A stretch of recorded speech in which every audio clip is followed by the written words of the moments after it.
આજે આપણે વણવાની ઝંઝટ વગર કાગળ જેવી પાતળી તલની ચક્કી બનાવીશું. બનાવવું ખૂબ જ સરળ છે, કોઈ પણ એને બનાવી શકે છે. ઘરે જ્યારે ચીકી આપણે બનાવી છે ત્યારે આપણે એને સ્ટોર કરતા હોય ને ત્યારે એકબીજામાં ચોંટી જતી હોય છે. તો એક સિક્રેટ વસ્તુ ઉમેરીશું જેના થકી આપણી ચીકી પણ બજાર જેવી તૈયાર થશે.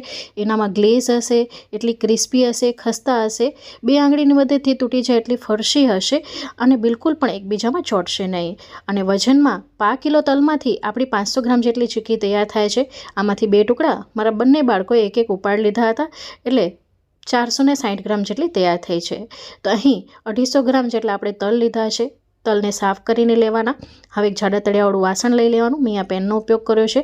ગેસની મીડિયમ ફ્લેમ ઉપર આપણે તલને કન્ટિન્યુ શેકતા જઈશું જ્યાં સુધી એનામાંથી આ રીતે ચટક ચટક અવાજ ના આવે. અહીં વધારે તલને નથી શેકવાનું, એ વાતનું પણ ધ્યાન રાખજો. જો તલ વધારે શેકાઈ જાય છે તો એનામાંથી તેલ છૂટું પડે છે અને ચીકી છે ને એ કડવી તૈયાર થશે. તો આવી રીતે સેજ ચટક ચટક અવાજ આવે ને હાથેથી અડતા તલ ગરમ લાગે તો સમજી લેવાનું તલ આપણા શેકાઈ ગયા છે, જેને આપણે બીજા વાસણમાં કાઢી લઈશું. નહીંતર આજને આ જ વાસણમાં મૂકવાથી વધારે શેકાઈ જાય છે. હવે આ જ પેનની અંદર આપણે 1/8 કપ એટલે કે 2 થી 3 ટેબલ સ્પૂન જેટલું પાણી લીધું છે અને એની અંદર જેટલા ગ્રામ આપણે તલ લીધા હોય એટલા ગ્રામ આપણે ગોળ લેવાનો છે. તો મેં 250 ગ્રામ જેટલો ગોળ લીધો છે. જો તમને એકદમ નરમ ગોળ મળે તો એનો ઉપયોગ કરજો. ચીકી માટે ખાસ એ પ્રકારનો ગોળ આવે છે. હવે 1 ચમચી જેટલું ઘી નાખીશું ને માર્કેટ જેવો ફ્લેવર અને ગ્લેસ આપવા માટે આની અંદર 1 ટેબલ સ્પૂન જેટલી આપણે ખાંડ નાખીશું અને બધું પીગળે ત્યાં સુધી આપણે રાહ જોઈશું. હવે જ્યાં સુધી ગોળ ને ખાંડ પીગળે છે ત્યાં સુધી આપણે 2 થાળી લઈ લેવાની છે. એના ઉપર આવી રીતે ઘી લગાડીશું. એ તેલનો ઉપયોગ નહીં કરીએ, એ વાતનું ધ્યાન રાખજો. હવે બ્રશની મદદથી ઇવનલી આપણે સ્પ્રેડ કરી લઈશું. તો આવી રીતની આપણે 2 થાળી તૈયાર કરી લીધી છે. તો આ પ્રોસીજર પહેલાં જ કરી લેવી તમારે. હવે અહીંયા તમે જોઈ શકો છો કે ગોળનો કલર બદલાઈને આવો થઈ ગયો છે. તો તમને એમ લાગતું હશે કે થઈ રહ્યા ગોળ તો બળી ગયો છે, પણ ના, બિલકુલ નહીં. આ હજી ગોળનો પાયો કાચો છે. અત્યારે ગેસની ફ્લેમ ધીમી છે એટલે હું તમને કલર બતાવવા માટે બતાવી રહી છું. જુઓ, હવે આપણે પાયો ચેક કરીશું તો એકદમ ઠંડુ પાણી લેવાનું, એની અંદર થોડુંક નાખીશું તો તમે જુઓ, તમને એમ લાગતું હશે કે આ તો પાયો આકરો થઈ ગયો છે, પણ આ પાયો બિલકુલ પણ તૈયાર નથી ચીકી બનાવવા માટે. જોઈ શકો છો આમાં આવી રીતના રેશા બને છે ને બિલકુલ પણ તૂટતો નથી.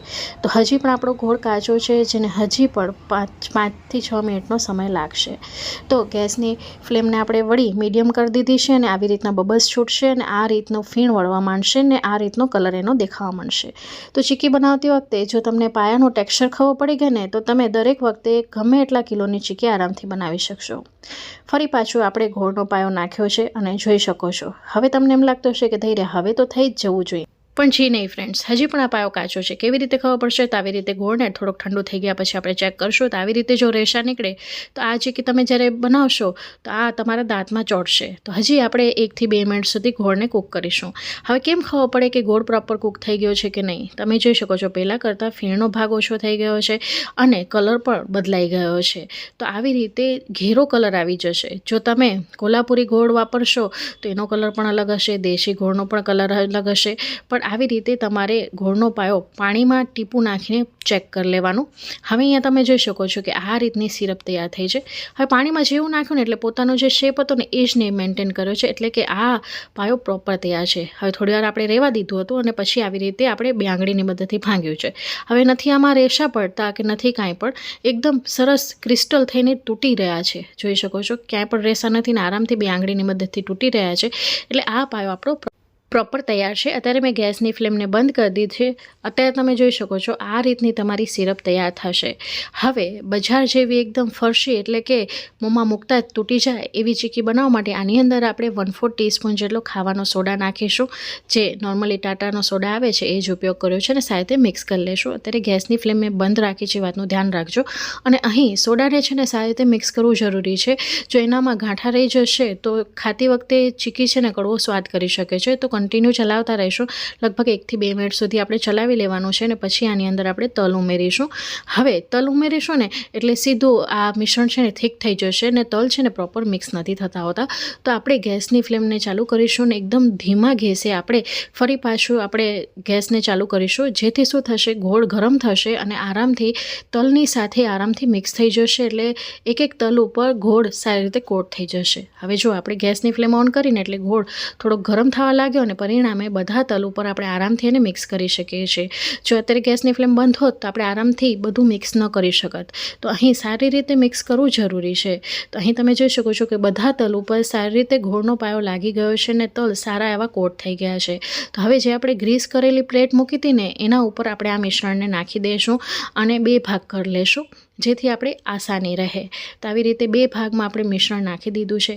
હવે તમારા ઘરમાં વાટકો હોય ફ્લેટ કે આ રીતની ડીશ હોય એને છે ને ઘીથી ગ્રીસ કરી લેવાની અને ત્યારબાદ આવી રીતે દબાવીને આપણે એને પાથરી દઈશું. ઘી લગાડેલું છે ને એના કારણે શું થશે, એ ચોટશે નહીં ને આરામથી તમે એને આવી રીતે ફેલાવી શકશો. તો અહીં તમને જેટલી પાતળી ચીકી પસંદ હોય એ પ્રમાણે અહીંયા ફેલાવી લેવી. પહેલાં તમારે ફક્ત આવી રીતે મિશ્રણને ફેલાવી લેવું, કારણ કે આ મિશ્રણ ફટાફટ ઠંડુ થતું હોય છે. તો થોડુંક ફેલાવી લેશો, પછી એને તમે પાતળી કરી શકો છો, પછી વાંધો નથી આવતો. તો હવે જ્યારે આવી રીતે ફરી પાછું ચોંટવા લાગે ને ત્યારે ફરી પાછું પ્લેટમાં ઘી લગાડી લેવું. અહીં ઘીનો વધારે ઉપયોગ કરશો તો પણ વાંધો નથી, કારણ કે આ સિક્રેટ વસ્તુ છે. જ્યારે આપણે ઘી લગાડેલી મૂકીએ છીએ તો એ ડબ્બામાં એકબીજાથી ચોટતી નથી અને એનું ગ્લેઝ પણ વધીને આવે છે. હવે મેં વજન દેવા માટે આ રીતના ફ્લેટ વાટકાનો ઉપયોગ કર્યો છે. એને પણ ઘીથી ગ્રીસ કરી લીધું હતું. આનાથી તમે આરામથી વજન દઈને એને જેટલી પાતળી કરવી હોય ને એટલી કરી શકો છો. અહીં તમે જોઈ શકો છો કે આપણે પૂરી થાળીના માપની ચીકીને ફેલાવી લીધી છે. હવે આ ચીકીને આપણે ઠંડુ થવા માટે મૂકી દઈશું. તો આવી રીતે સેટ ઠંડુ થઈ જાય ને, પણ તમને એમ લાગતું હશે કે હવે આને ડીમોલ્ડ કેવી રીતે કરશું, તો આવી રીતે ગેસ ઉપર થાળી મૂકી દઈશું અને તવીથાની મદદથી એને ઉખેડી લેશું અને એને પ્લેટફોર્મ ઉપર મૂકી દેશું. એટલે થોડી વારમાં જ એ ઠંડુ થઈ જશે. હવે જો આ સમયે તમને વધારે એને પાતળી કરવી હોય ને તો તમે ઉપર વેલણથી વણી પણ શકો છો અને વધારે વાટકાથી એને ઘસી પણ શકો છો, પણ મને અહીંયા જરૂરિયાત લાગતી નથી. તો બંને થાળીને મેં ડીમોલ્ડ કરી લીધું છે ને અત્યારે આ મિશ્રણ ગરમ છે, એટલે હવે ફરી પાછું આ ચીકી થોડીક ઢીલી થઈ જાય છે. તો એને આપણે ઠંડુ થઈ જવા માટે મૂકી દીધું હતું. ઠંડી થઈ ગયા બાદ તમે જોઈ શકો છો કે બંને ચીકીમાં ગ્લેઝ કેટલું માર્કેટ જેવું સરસ તૈયાર મળ્યું છે. હવે જો આ સમયે તમને ચોરસ કાપા પાડવા તો તમે કટરની મદદથી પાડી શકો છો, બસ એ જ ગરમ હોય ત્યારે જ પાડી લેવાના. અહીં તમે જોઈ શકો છો આ ચીકી પ્રોપર ઠંડી થઈ ગઈ છે. લગભગ 10 મિનિટનો સમય લાગે છે, વધારે નથી લાગતો. અને 2 આંગળીની મદદથી તૂટી જાય એવી ફરસી ચીકી આપણી તૈયાર થઈ છે. તો ઘરમાં વડીલ હશે ને એ પણ આરામથી ખાઈ શકશે અને બિલકુલ પણ દાંતમાં ચોટે નહીં એવી તૈયાર થઈ છે. તો વણવાની ઝંઝટ વગર આજે મેં તમારી સાથે સરળ રીતે ચીકીની રેસીપી શેર કરી છે. ગઈ વખતે પણ મેં આ રેસીપી શેર કરી હતી અને તમને લોકોને ખૂબ જ ગમી હતી. અહીં તમે જોઈ શકો છો કેટલી પાતળી ચીકી તૈયાર થઈ છે અને કેટલી ફરસી તૈયાર થઈ છે. જોતાં જ બનાવવાનું મન થઈ ગયું ને. તો જો તમે મારી રેસીપી ટ્રાય કરો છો તો પ્લીઝ કમેન્ટ બોક્સમાં તમારો અનુભવ મારી સાથે શેર કરવાનું ભૂલતા નહીં. અને આજની અમારી રેસીપી તમને કોઈ પણ કારણોસર ગમી હોય તો પ્લીઝ મને સપોર્ટ કરજો. તમારા સપોર્ટની મને ખૂબ જ જરૂરિયાત છે. અહીં તમે જોઈ શકો છો ડબ્બામાં મેં સ્ટોર કરી દીધી છે, છતાં પણ આપણી ચીકી ચોટી નથી, કારણ કે આપણે એના ઉપર ઘી લગાડેલું હતું. તો ઘી લગાડવાથી આ ફાયદો થાય છે. તો ફ્રેન્ડ્સ, તમે મારી રેસીપી કયા ગામ, કયા શહેર, કયા મેગા સિટીથી જોવો છો એ પણ કમેન્ટ બોક્સમાં જરૂરથી જણાવજો. હું ફરી મળીશ આવી જ નવી રેસીપી સાથે. ત્યાં સુધી આવજો. Bye, take care. Thanks for watching.